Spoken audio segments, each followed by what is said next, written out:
आंगनबाड़ी सेविका को परमानेंट करना होगा, रसोईया बहन को परमानेंट करना होगा। हेमंत सोरेन हाय हाय, आंगनबाड़ी सेविका को न्याय दो। नमस्कार, आप देख रहे हैं अमर उजाला और मैं हूं प्रेम किशोर। झारखंड विधानसभा बजट सत्र चल रहा है और बजट सत्र अंतिम दौर में ही है। 18 को जो बजट सत्र है वो अंतिम हो जाना है, लेकिन इस बीच जो है विधानसभा में बीजेपी विधायकों का कई जनहित मुद्दे पर लेकर आज विरोध प्रदर्शन जारी है। आज बीजेपी विधायकों ने रसोईया संयोजिका जो मानदेय जो लंबित है उसकी मांग, बीआरपी सीआरपी को नियमितकरण सहित कई जो एडहॉक पे जो काम कर रहे हैं उसको नियमितकरण करने की मांग बीजेपी विधायकों ने किया। साथ ही भाजपा विधायक दल के नेता बाबूलाल मरांडी ने असम चुनाव और त्रिपुरा, देश के 4 राज्यों में चुनाव होने हैं, उसके लिए उन्होंने कहा कि असम और पश्चिम बंगाल में बीजेपी की सरकार बननी है। जनता वहां तय है, जनता ने तय कर लिया है कि वह परिवर्तन तय है। असम में फिर से बीजेपी की सरकार बनेगी और सीएम हेमंता विश्वशर्मा के नेतृत्व में ही वहाँ पे सरकार बनेगी। इसके अलावा विधायकों ने क्या कहा, आइए हम आपको सुनाते हैं। सत्ता में बैठे हो 10 साल पहले तो उन्हीं लोगों की सरकार, लगातार उन कांग्रेस पार्टी की सरकार रही है वहाँ पर। तो उन्होंने ट्राइब को कोई याद नहीं किया। आज अगर मैं आपको एक घटना सुनाऊं, आप सबको ध्यान में होगा कि जब असम में वहाँ के ट्राइबल लोग आंदोलन कर रहे थे उस समय कांग्रेस की सरकार थी। महिलाओं को, जो ट्राइब्स महिला है, उरांव महिला, अभी नाम याद नहीं हो रहा है, अभी आप पूछ रहे, नंगे करके दौड़ा करके पीटा गया। और उस समय भी जेएमएम की कांग्रेस पार्टी के साथ गठबंधन था। आप सबको ध्यान में होगा शिबू सोरेन ने उस पर क्या बोला था, जो दिसोम गुरु शिबू सोरेन की आज नहीं है धरती पर। उन्होंने ऐसी बातें कहा था कि इस प्रकार की घटनाएं होती रहती है। उन्हीं के पुत्र आज टी ट्राइब को लेकर के बड़ी दर्द है। अच्छी बात है, वो जाए वहाँ लड़े और उनकी समस्या का समाधान करे, उसमें क्या दिक्कत है। काम नहीं किया, ये तो कोई उत्तर नहीं हुआ इसका। सरकार को या सीधा कहना चाहिए कि हम देंगे या नहीं देंगे, ये बात करनी चाहिए। और उनके साथ जो समस्या है, आज वो सारे बहनें ही खुद आंदोलनरत हैं, संघर्ष कर रही है, रोज आवाज़ उठा रही है। ये बीजेपी बीच में कहाँ से आई? हम तो जनता की आवाज़ को ही उठाते हैं कि जनता के बीच में कहीं कोई तकलीफ़ें होती है, दिक्कतें होती है, अगर हमारे पास कोई लाते हैं तो उसी आवाज़ को हम लोग सदन में भी उठाते हैं, सदन से बाहर भी हम लोग उस आवाज़ को। इसलिए इसका सरकार का कोई उत्तर नहीं है कि सरकार ने पहले नहीं किया। अरे पहले नहीं किया तो आज आपको अवसर मिला, 6 वर्षों से आप सत्ता में हैं। आप जब सत्ता में आ रहे थे चुनाव के समय, तो आपने लंबी घोषणाएं की थी। कई क्या कहते हैं, संविदा के आधार पर या पारा शिक्षक से लेकर के सबको स्थायी करने का आपने बात किया। तो आज आपको अवसर मिला 6 साल से, तो आपको ये सब काम को तो करना चाहिए था, लेकिन आप कर नहीं रहे हैं। तो फिर आप अपने विफलता को आप फिर से अपोजिशन के ऊपर आप ढाल दे रहे हैं। तो इससे आप बचेंगे नहीं और इससे आपको कोई छोड़ेगा नहीं। सर राज्यों में चुनाव की घोषणा हो गई है सर, बंगाल, असम कहाँ स्टैंड कर रही है, क्या लग रहा है? देखिए, मैं कहूँगा कि आप इस बार देखेंगे कि बंगाल में रिजल्ट बढ़िया होगी और बंगाल में भारतीय जनता पार्टी के नेतृत्व में इस बार सरकार बनेगी। असम फिर से सरकार वहाँ रिपीट होगी और शेष राज्यों में भी भारतीय जनता पार्टी और गठबंधन मजबूती के साथ उभरेगी। और आश्चर्य नहीं कि तमिलनाडु में भी सरकार बन जाए। सड़क पर रसोईया दीदी जाम करके रखी हुई है।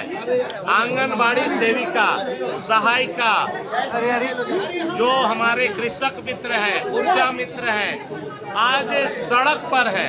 आखिर ये सरकार क्या कर रही है। 2019 के चुनाव में भी, 2024 के चुनाव में भी इन्होंने घोषणा किया और घोषणा करने के बाद आज सो गई।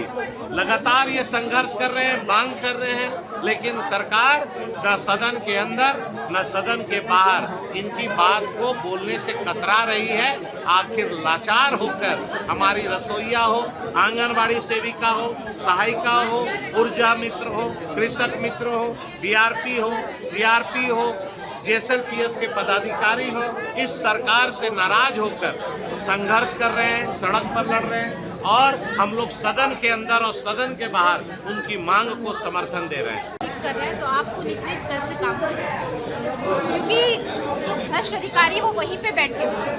मुझे नहीं पता सरकार के संरक्षण में हो रहा है ये काम, ये सरकार जानते हुए भी चुप्पी साधी हुई। जमीन के लिए जितना घोटाले चल रहे हैं, जितना म्यूटेशन के लिए भी पैसे लिए जा रहे हैं, रजिस्ट्री के लिए पैसे लिए जा रहे हैं, ये सभी चीज़ों को देखने का विषय है। जब हम अपने क्षेत्र का मुद्दा रखते हैं कि यहाँ पे लोग जो है विस्थापित लोग हैं, आप उनके लिए जो है मालिकाना हक का व्यवस्था कीजिए।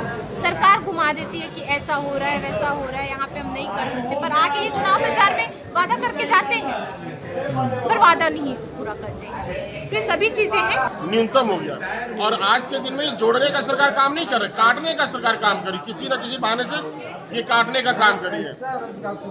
आज रसोईया दीदी हमारी है, रसोईया दीदी खाना बनाती है, दिन भर बेचारी मेहनत करती है, जूठा साफ करती है, सभी बच्चों को अपना बच्चों जैसा सम्मान करती है और उनको 2000 रुपये मिलता है, वो भी कभी कभी मिलता है, कभी कभी नहीं भी मिलता है। तो आप बताइए कि राज्य में रहने वाले, देश में रहने वाले किसी भी व्यक्ति को न्यूनतम मजदूरी प्राप्त करने का अधिकार है कि नहीं? अगर वही जा करके अगर मजदूरी लेबर का काम करती है तो 5 रुपये रोज कमाती, लेकिन ये सरकार जो काम करे उसको 2000 रुपया दे रही है और जो नहीं काम करी मैया जो ना उसको 2500 दे रही है। हमारा कहना इतना विषमता क्यों? आपको देखना है तो सारी बहनों को एक नज़र से देखिए और सारे को समान अधिकार दीजिए। बहुत समय से वहाँ की जनता हिमंतो बीघा शर्मा से परेशान है। आने वाले समय में वहाँ के लोगों को उनके भ्रष्टाचारी सरकार से मुक्ति मिलेगी और वो जो कॉरपोरेट के लिए काम कर रहे हैं वो किसी से छुपा हुआ नहीं है। तो आने वाले समय में वहाँ आम जनता की सरकार बनेगी, गौरव गोगोई वहाँ के चीफ मिनिस्टर होंगे। राज्यसभा का चुनाव भी अच्छी बात है, राज्यसभा का भी चुनाव देश के हित में है। राज्यसभा चुनाव में इस बार कांग्रेस का भी अधिकार बनता है। मुझे पूरा भरोसा है कि हमारे जितने भी प्रत्याशी होंगे सभी जीत के जाएंगे।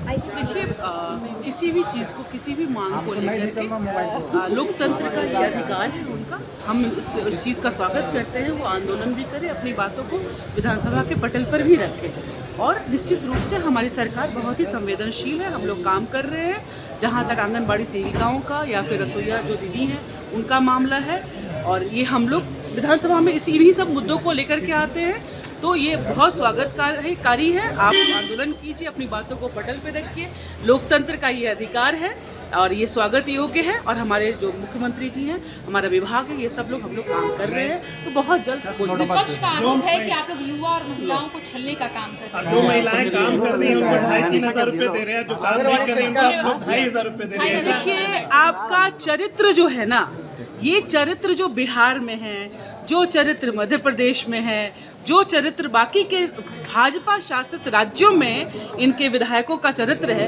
वही चरित्र यहाँ अनुपालन करे ना, तब हम भी जवाब देंगे। मैया सम्मान के हिस्से ही इनके पेट में दर्द होता है कि मैया सम्मान क्यों दिया जा रहा है। तो यही मैया सम्मान आप अपने यहाँ जो बिहार में क्या राशि 10-10 हज़ार का जो लुभावना दिए थे वो कि 2 लाख देंगे और इतना पैसा बांटेंगे, वो क्या था? क्या रोजगार था?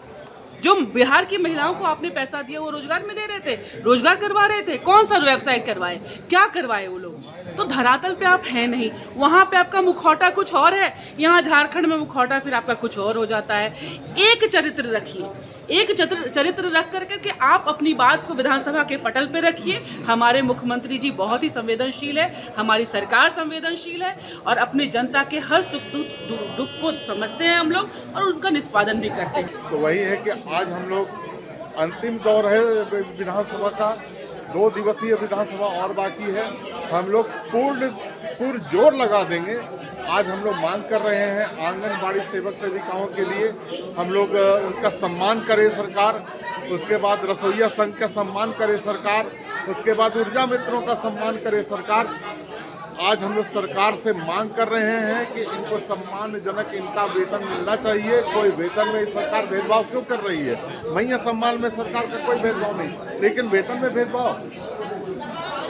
सबका सम्मान होता है, वही हम लोग आवाज़ आज हम लोग उठा रहे हैं। और निश्चित तौर पे आज हम लोगों का ये आवाज़ जब तक सुनी नहीं जाएगी तब तक हम लोग आवाज़ उठाते रहेंगे। आपके राज्य की खबरें, आपके शहर की खबरें सबसे पहले जानने के लिए देखते रहें अमर उजाला। चैनल को सब्सक्राइब जरूर कर लें और पाएं हर अपडेट।